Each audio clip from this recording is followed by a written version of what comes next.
السلام علیکم ورحمۃ اللہ وبرکاتہ۔ بسم اللہ الرحمن الرحیم، والصلاة والسلام علی سیدنا و مولانا محمد وعلی آلہ واصحابہ اجمعین، اما بعد۔ میرے محترم بھائیوں، دوستوں، بہنوں، بچوں، بچیوں اور تمام امت مسلمہ اور خاص طور پر اہل پاکستان، ہم سب کے لیے مبارک موقع ہے کہ اللہ تعالیٰ ہمیں رمضان کے استقبال کے لیے اللہ نے ہمیں مہلت دی، ہم زندہ ہیں، اور اللہ کرے کہ رمضان سب کو نصیب ہو۔ رمضان ایک خاص مہینہ ہے جو اللہ کی رحمتوں کو لینے کا ہے۔ اللہ تعالیٰ کا عرش پہلے آسمان پر آ جاتا ہے، جہنم کے دروازے بند کر دیے جاتے ہیں، جنت کے دروازے کھول دیے جاتے ہیں۔ یہ پہلے کسی امت کے لیے نہیں تھا۔ ان کا روزہ مشقت والا تھا، افطاری سے افطاری۔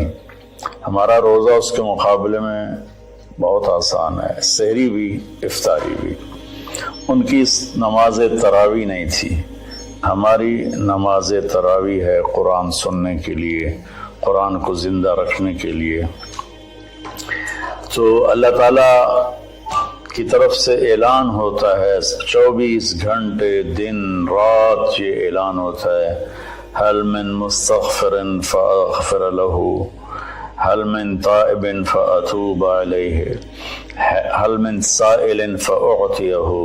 یہ تین آوازیں 24 گھنٹے چلتی ہیں آسمانوں پر۔ کوئی ہے معافی مانگنے والا، میں اسے معاف کروں، کوئی ہے توبہ کرنے والا، میں اس کی توبہ کو قبول کروں، کوئی ہے مجھ سے مانگنے والا کہ میں اسے عطا کروں۔ اور پھر ایک فرشتہ اعلان کرتا ہے، یا باغ الخیر اقبل، اے نیکی کے چاہنے والے زور لگا، آگے بڑھا۔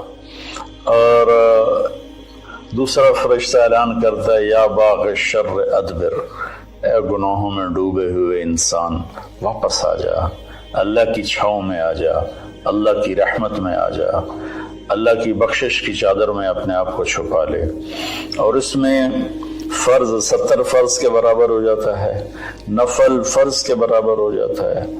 اور حضرت علی رضی اللہ تعالیٰ عنہ علیہ السلام کا فرمان ہے کہ کوئی شخص ایک فرض روزہ چھوڑ دے، پھر اس کی قضا میں قیامت تک عملی نفلی روزے رکھتا رہے تو اس ایک فرض کو نہیں پہنچ سکتا۔ تو سارے دوستوں سے درخواست ہے کہ روزے کا اہتمام فرمائیں اور اللہ کی رحمت کو لوٹ لیں۔ اور میں ایک حدیث سناتا ہوں کہ میرے نبی نے کس طرح رمضان کا استقبال کیا۔ آپ ممبر پر تشریف لائے، خصوصی طور پر جمع کیا، یا جمعہ کا خطبہ تھا تو آپ خطبہ بیٹھ کے نہیں دیتے تھے، کھڑے ہو کے دیتے تھے، چونکہ آپ کا خطبہ مختصر ہوتا تھا۔ تو آپ نے فرمایا، ماذا یستقبلکم وماذا تستقبلون، وہ کون آ رہا ہے؟ مفہوم ہے، لفظی ترجمانی مفہوم مطلب۔ ہم نے کہا وہ کون آ رہا ہے اور تم کس کی طرف جا رہے ہو؟ سب یوں ہو گئے۔ پھر آپ نے کہا، ماذا یستقبلکم وماذا تستقبلون، وہ کون آ رہا ہے اور تم کس کی طرف جا رہے ہو؟ سارے صحابہ میں ہلچل مچ گئی۔ تیسری دفعہ، ماذا یستقبلکم وماذا تستقبلون، وہ کون آ رہا ہے، کس کی طرف جا رہے ہو؟ سارے پیچھے مڑ مڑ کے دیکھیں، پیچھے تو کوئی بھی نہیں۔ تو حضرت عمر رضی اللہ تعالیٰ عنہ کھڑے ہوئے علیہ السلام، انہوں نے فرمایا، یا رسول اللہ اوحی نزل، یا رسول اللہ کوئی وحی آئی ہے؟ آپ نے فرمایا لا، کن نہیں۔ اعدو حضر، اللہ نے آپ کو آنکھ دی ہے دیکھنے والی، تو کیا کوئی دشمن مدینے کی طرف آ رہا ہے اور آپ نے دیکھ لیا ہے اور وہ ہم پر حملہ کرنے آ رہا ہے، ہم تیاری کریں؟ آپ نے کہا اللہ، نہیں یہ بھی نہیں۔ تو انہوں نے پوچھا، بھائی یا رسول اللہ کون آ رہا ہے؟ تو آپ نے کہا رمضان آ رہا ہے۔ سبحان اللہ، کیا خوبصورت انداز تھا متوجہ کرنے کا، عظمت بٹھانے کا، ہیبت بٹھانے کا رمضان آ رہا ہے۔ پھر آپ نے اس کے فضائل سنائے کہ اس میں جنت کے دروازے کھل جاتے ہیں، جہنم کے دروازے بند ہو جاتے ہیں، اور جنت کی حوریں اللہ سے دعا کرتی ہیں کہ اللہ اس رمضان میں اپنے نیک بندوں میں ہمارے شوہر ہمارے لیے منتخب فرما اور ان کے ذریعے ہماری آنکھیں ٹھنڈی فرما۔ اور جہنم کے سارے دروازے بند ہو جاتے ہیں، شیطان قید ہو جاتا ہے۔ اور اس رمضان کا مطلب ہے جلنا، رمض یرمز، جلنا۔ سارے مہینوں کے نام عربوں نے رکھے، محرم، صفر، ربیع الاول، ربیع الثانی سے لے کر آخر تک۔ رمضان کا نام اللہ نے قرآن میں لکھا، شہر رمضان الذی انزل فیہ القرآن، کہ یہ عرشوں پر اس مہینے کا نام طے ہوا رمضان۔ تو اس مہینے کے نام اور روزے میں کیا مطابقت ہے، ان میں جوڑ کیا ہے کہ رمضان جل جانا۔ اس میں جب کوئی روزہ رکھنے والا، روزہ رکھنے والی جب روزے رکھتا جاتا ہے تو اس کے گناہ پچھلے سال کے جلتے جاتے ہیں، جلتے جاتے ہیں، جلتے جاتے ہیں، یہاں تک اللہ جیسے لوہے کو صاف کیا جاتا ہے آگ سے، اور دھاتوں کو صاف کیا جاتا ہے آگ سے، اور ظاہری میل کو صاف کیا جاتا ہے پانی سے۔ تو پورے سال میں جو گندگیاں ہمارے اندر گھس جاتی ہیں، کبھی حسد، کبھی بغض، کبھی کینہ، کبھی کچھ کبھی کچھ، تو اللہ تعالیٰ اس کو اندر سے کھینچ کے باہر نکال کے صاف کر دیتا ہے۔ اور عید کی رات کہتا ہے کہ فرشتوں سے جن مزدوروں نے مزدوری پوری کر دی ہو تو اس کا کیا، اس کے ساتھ کیا ہونا چاہیے، تو سب نے عرض کیا اس کو مزدوری ملنی چاہیے۔ تو پھر اللہ تعالیٰ فرماتے ہیں تم گواہ رہو، میرے بندوں نے دن میں روزہ رکھا، رات کو قیام کیا اور میرا قرآن سنا، میں اس مزدوری کے بدلے ان کے سارے گناہ معاف کرتا ہوں۔ تو میری درخواست ہے تمام بہن بھائیوں سے کہ ہم اس کی تیاری کریں۔ ایک تیاری ہوتی ہے ظاہری جو ہم چیزیں اکٹھی کرتے ہیں، ایک تیاری وہ ہے جس کے بغیر ہمارا روزہ قبول نہیں ہوگا۔ میرے نبی کا فرمان ہے 4 آدمی ایسے ہیں جن کی لیلۃ القدر میں بھی بخشش نہیں ہوتی، تو رمضان کی باقی راتیں تو اس سے ادنا ہیں، کہ 4 اگر قسم کے گناہ، چاروں کسی میں ہوں یا ایک کسی میں ہو، بخشش نہ ہونے کا مطلب یہ ہے کہ اگر وہ توبہ نہیں کرے گا تو اس کا روزہ اس سے معافی نہیں دلا سکے گا۔ توبہ کرنے پر تو کفر معاف ہو جاتا ہے، توبہ کرنے پر تو شرک معاف ہو جاتا ہے، ہر بڑے سے بڑا گناہ معاف ہو جاتا ہے۔ اور اللہ کی رحمت کا بتاؤں، میرے نبی کا فرمان ہے ما اصر من استغفر وین عاد فی اليوم 70 مرۃ۔ چند دن پہلے ایک نوجوان نے مجھے فون کیا، مولانا بڑی توبہ کرتا ہوں پھر گناہ ہو جاتا ہے، 10-15 دن سے اوپر نہیں گزرتا پھر گناہ ہو جاتا ہے، پھر توبہ کرتا ہوں تو یہ توبہ کا مذاق ہے، میری بخشش نہیں ہوگی۔ وہ دوڑ رونے لگا ٹیلی فون پر۔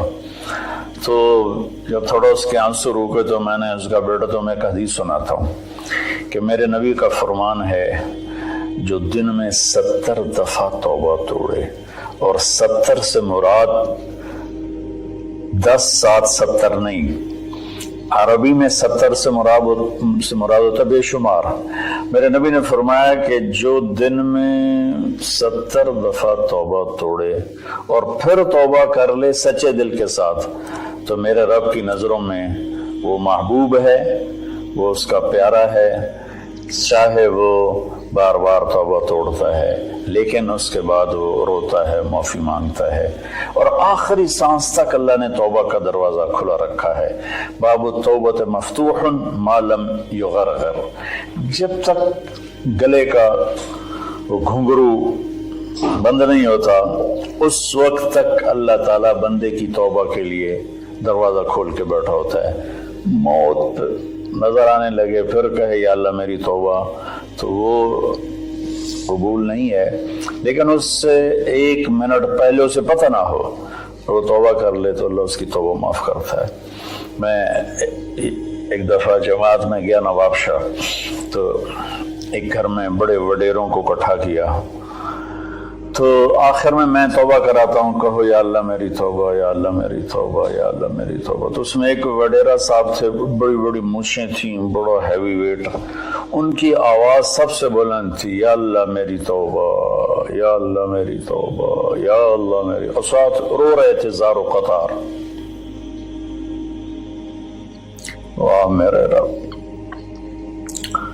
یہ بیان تھا ظہر سے پہلے، وہ گھر گئے ہیں اور رات کو ان کو ہارٹ اٹیک ہوا اور ان کا انتقال ہو گیا۔ ساری زندگی نافرمانی میں تھی۔ مجھے لوگوں نے بتایا کہ وہ بڑے کوئی اچھا زندگی کا رخ نہیں تھا، لیکن میں یقین سے کہتا ہوں کہ اس دن کی ان کی توبہ نے ان کو اللہ کی بارگاہ میں محبوب بنا دیا، مقرب بنا دیا۔ تو میں صرف 4 باتیں ہیں میرے بھائی بہنوں۔ ایک ہے مدمن خمر، جو مستقل شرابی ہو اور شراب کا عادی ہو، اس کی رمضان کے روزے سے بخشش نہیں ہوتی۔ عاقل لوالدیہ، جو والدین کو پرزے کر دے۔ والدین کا اونچا بول کبھی کبھی بولا جاتا ہے، کبھی بدتمیزی ہو جاتی ہے، اس کو نافرمانی نہیں کہتے۔ جو اپنے والدین کے دل کے ٹکڑے آنکھ پھاڑنے کو کہتے ہیں۔ یہاں اللہ تعالیٰ نے، اللہ کے نبی نے نافرمانی کا لفظ استعمال نہیں کیا، بلکہ حقوق کا مطلب کسی چیز کو پھاڑ کے پرزے کر دینا۔ تو جو ماں باپ کو اتنا زخمی کرے کہ ان کی آہیں نکلیں، ان کے آنسو نکلیں، اس کی بھی بخشش نہیں ہوگی۔ تیسرا، جو قاطع الرحم، جو رشتہ داروں سے لڑتا رہتا ہو، کسی سے نہ بنا کے رکھے، نہ بھائی سے، نہ بہنوں سے، نہ چاچے سے، نہ مامے سے۔ ماں اور باپ کی طرف سے جتنے رشتے ہیں وہ رشتے ذوی الارحام کہلاتے ہیں۔ جو ان رشتوں کو توڑتا ہے اور ان سے لڑتا بھڑتا ہے، اپنے آپ کو سپیریئر سمجھتا ہے، یہ سب گند ہے، یہ سب ایسے ہیں، ایک اس کی بخشش نہیں ہوتی۔ اور چوتھا ہے المشاحن، جو دل میں کسی کے لیے بغض پالتا ہو، نفرت رکھتا ہو، حسد رکھتا ہو۔ المشاحن کا لفظ ان ساری چیزوں پر ہے۔ تو میرے بھائی بہنوں، اس میں جو چیز سب سے زیادہ عام ہے نا، وہ آخری ہے۔ ہر آدمی شرابی نہیں ہے، اللہ کا فضل ہے، کروڑوں مسلمانوں نے کبھی شراب کو دیکھا بھی نہیں ہے۔ ہر آدمی ماں باپ کا نافرمان نہیں ہے، ہر آدمی اپنے رشتہ داروں سے لڑا ہوا نہیں ہے، لیکن ہر آدمی اپنے دل میں کسی نہ کسی کا بغض پالے بیٹھا ہے، کسی نہ کسی کی نفرت لیے بیٹھا ہے، کسی نہ کسی کا حسد لیے بیٹھا ہے، کسی پر غصہ لیے بیٹھا ہے۔ یہ چونکہ انسان کی فطرت ہے کہ وہ منفی چیزوں کی طرف جلدی جاتا ہے، نیگیٹیویٹی کی طرف ایسے جاتا ہے جیسے پانی اوپر سے نیچے، اور پازیٹیو چیزوں کی طرف جانا مشکل ہوتا ہے جیسے نیچے سے اوپر جانا۔ تو اس میں پھر آدمی پھسل جاتا ہے۔ ایک اس ہمارے سوشل میڈیا نے اس طرح نفرت پھیلا دی ہے، جھوٹی باتیں کر کے، جھوٹے عنوان لگا کر۔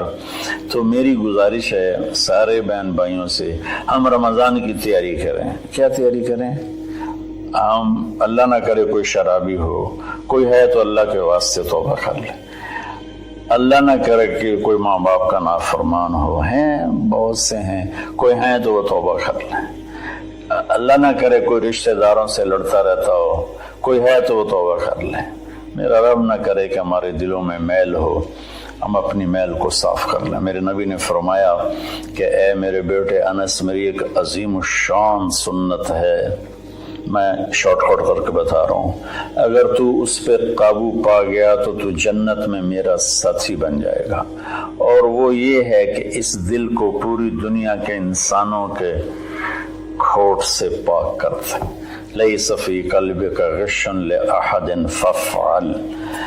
تو اس آخری مضمون پر میں گزارش کرتا ہوں، اپنی بات بھی ختم کرتا ہوں، کہ ہم ایک دوسرے کو معاف کریں۔ چونکہ ہمارا ملک تقسیم ہے بہت سے طبقات میں، مذہب کے نام پر بھی بے شمار طبقات ہیں اور نفرت سے بھرے ہوئے ہیں، سیاست کے نام پر بے شمار طبقات ہیں، نفرت سے بھرے ہوئے ہیں، قوم کے نام پر، زبان کے نام پر، اور